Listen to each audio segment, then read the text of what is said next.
បាទសួស្តីបាទបងប្អូនទាំងអស់គ្នាបាទជាពិសេសបងប្អូនសិស្សានុសិស្សជាទីរាប់អានបាទខានជួបគ្នាមករយៈហើយបាទប្រហែលជាមកទឹកជាងហើយបាទឡៃតែរវល់បាទបងប្អូនសុខសប្បាយទេបាទតើបងប្អូនសុខសប្បាយទេបាទហើយមានចាំមេរៀនខ្លះទេបាទបាទនេះគឺយើងចូលមកដល់មេរៀនទី37ហើយបាទ unit បាទ unit 37ហើយមេរៀនទី1បាទណាបាទអញ្ចឹងយើងចូលទៅក្នុងវីដេអូមេរៀនទាំងអស់គ្នាទៅបាទបាទនេះគឺ unit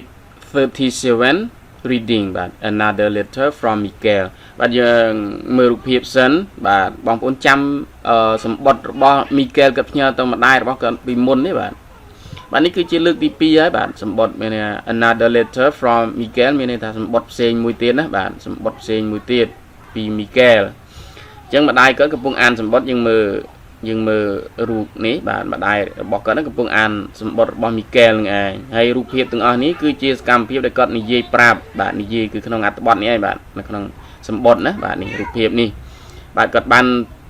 ទៅជួបក្រុមគ្រួសារលោក Montero បាទ Montero ហ្នឹងគាត់មានកូនស្រីមួយប៉ុន្តែគាត់រៀបការហើយកាលពេលឪពុកម្ដាយបាទឪពុកម្ដាយរបស់ Miguel គាត់ចង់ផ្គូផ្គងកូនប្រុសរបស់គាត់ហ្នឹងជាមួយកូនស្រីក្រុមគ្រួសារ Montero នេះឯងបាទណាបាទនេះគឺជារូបភាពណាបាទអញ្ចឹងយើងក៏លេខមកមើលអត្ថបទនៅក្នុងសម្បត្តិនឹងវិញបាទពាក្យម៉ាម៉ាគឺយើង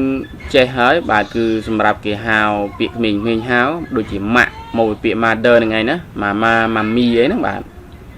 believe គឺបងប្អូនចេះហើយបាទ couple of week បាទ couple of weeks couple នេះប្រែថា2ឬមួយគូបាទអញ្ចឹង couple of week មានន័យថា2សប្តាហ៍ទៀតណាបាទvacation បងប្អូនចេះទេបាទប្រែថាវិស្សមកាលឬក៏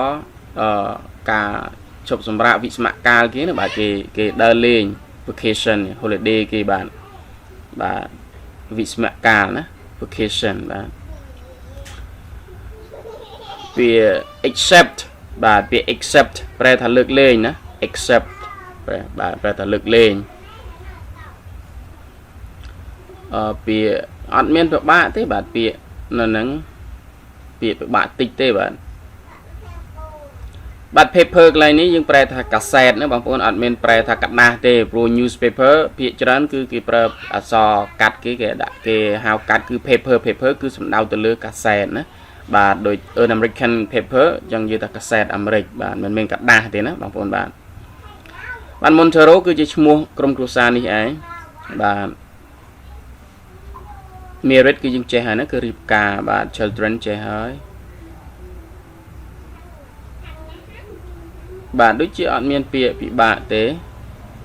បាទ Colombia គឺជាប្រទេស Colombia នេះឯងបាទ Colombia បាទ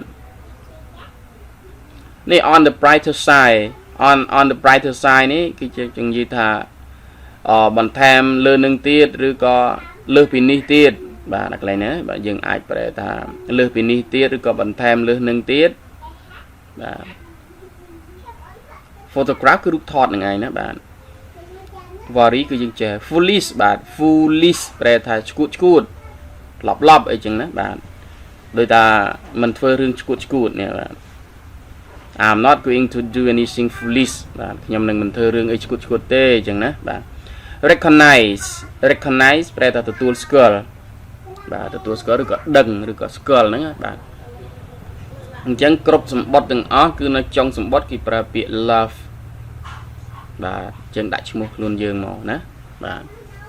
អញ្ចឹងទៅយើងចូលទៅអានទាំងអស់គ្នាទៅបាទអញ្ចឹង unit 37 reading lesson 1 another letter from Miguel Dear Mama I can't believe it I'll be home in a couple of weeks This has been the greatest vacation I ever had My English is pretty good now I can understand almost everything except on the phone I've made many new friends and learned a lot of new things. For example, Mama, believe it or not, some Americans spend more hours watching TV than working at their job. It's true. I read it in an American paper. I called the Monteros last week. They were very happy to see me. You're right. they have a daughter my age. She is happily married, has 2 children, and send her regards. They all send their regards. Mrs. Montero cried when we talked about the people he hasn't seen in years. I felt a little sorry for her. She wants to go back to Colombia for a visit. But I don't think they have the money. On the brighter side, I'm sending you another photograph of Martha. Don't worry. I'm not going to do anything foolish. But I want you to be able to recognize her. Love, Miguel. បាទអញ្ចឹងនេះជាសម្បត្តិណាបងប្អូនអាចរៀនសរសេរសម្បត្តិនឹងបានបាទរៀនសរសេរសម្បត្តិនឹងរៀបរាប់ស្អីក៏រៀបទៅយើងជាការតែងអត្ថបទខ្លីៗនិយាយពីយើងខ្លួនយើងដូចតែយើងធ្លាប់ដូចតែយើងទៅនៅរៀនភ្នំពេញអីចឹងទៅយើងផ្ញើសម្បត្តិមកម្ដាយឪពុកយើងឬក៏ផ្ញើទៅអ្នកណាបងប្អូនរៀនធ្វើទៅណាយើងយកលំនាំតាមនឹងមកបាទបាទអញ្ចឹងពួកយើងប្រែតែម្ដងទៅណាបាទកុំឲ្យខាតពេលបាទអញ្ចឹងអំណានគេ reading គឺអំណាន another letter from Miguel បាទមានសម្បត្តិផ្សេងមួយទៀតបាទផ្ញើមកពី Miguel មានមកពី Miguel ឬក៏ Miguel ផ្ញើមកណា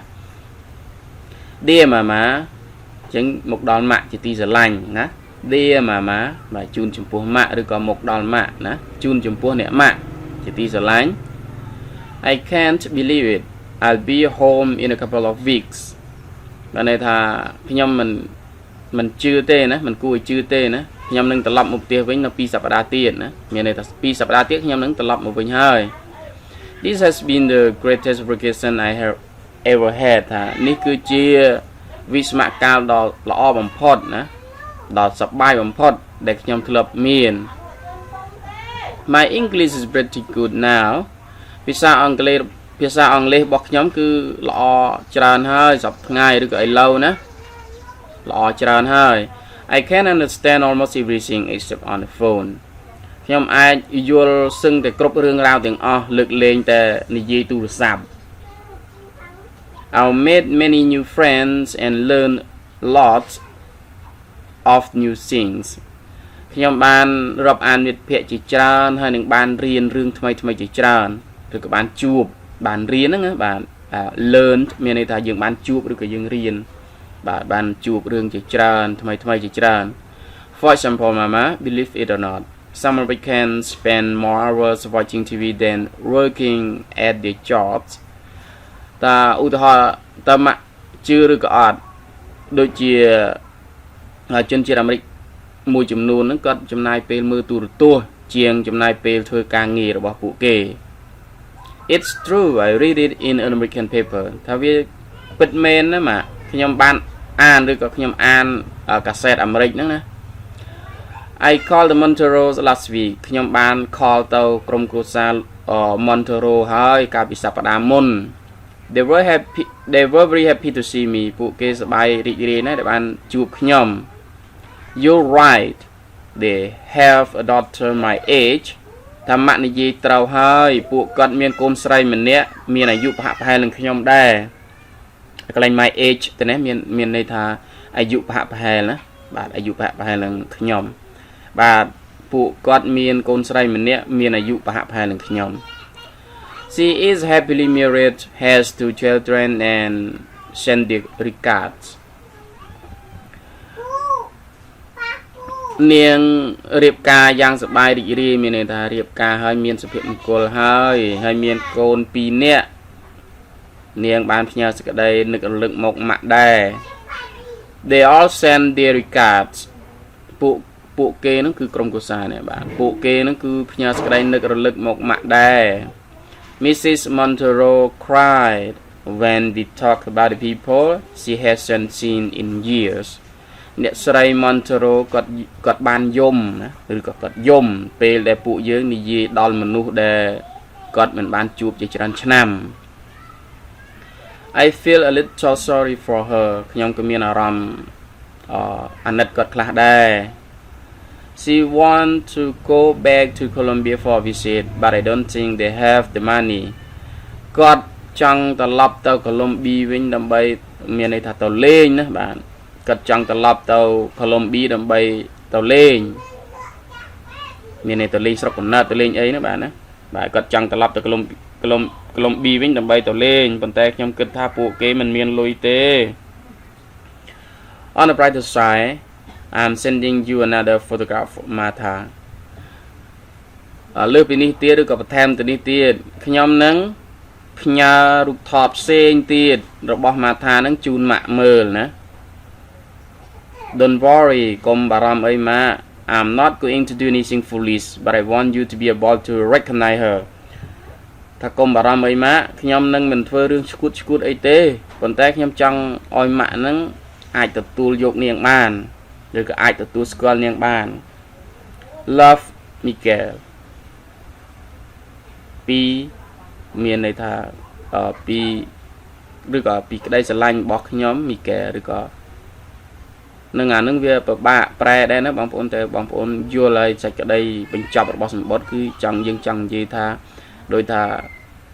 ស្រឡាញ់ម៉ាក់ឬក៏អីម៉ាក់អញ្ចឹងណាពីខ្ញុំ Miguel អីចឹងណាបាទអាកន្លែងនេះពិបាកប្រែនឹងឲ្យបងប្អូនយល់ដែរបាទតែនេះជាទម្រង់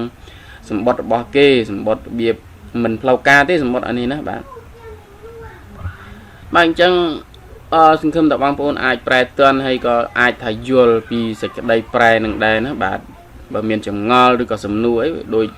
ខ្ញុំបានជម្រាបពីមុនវីដេអូមុនអញ្ចឹងថាឲ្យបងប្អូន comment មកបាទ comment ក្នុងខាងក្រោមវីដេអូនឹងមក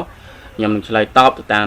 លទ្ធភាពដែលខ្ញុំអាចធ្វើទៅបានបាទអរគុណបាទសម្រាប់ការទេសនាវីដេអូតាំងពីដើមរហូតដល់ចប់បាទសម្រាប់ពេលនេះខ្ញុំបាទ Sitha សូមអរគុណសូមជម្រាបលាបាទ